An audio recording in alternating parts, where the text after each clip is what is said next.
যেই দেশে ধর্ষকের পক্ষে উকিল পাওয়া যায় ওই দেশে পইরা লেখা জজ হয়ে কোনো লাভ নেই। মুসলমানদের দেশে নেতা হইয়া যদি আলেমদেরকেই বন্দি করে রাখতে হয়, ওই দেশের রাজনীতি করে নেতা হইলে জনগণের জন্য কোনো ফায়দা নেই।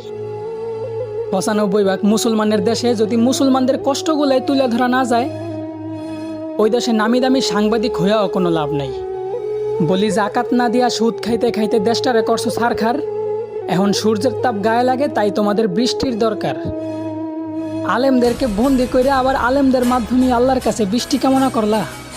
বিষয়টা এমন হলো না যে কোনো এক ফল গাছের গোড়া কাইটা ফালাইয়া সেই গাছ থেকেই আবার ফলের আশা করলা।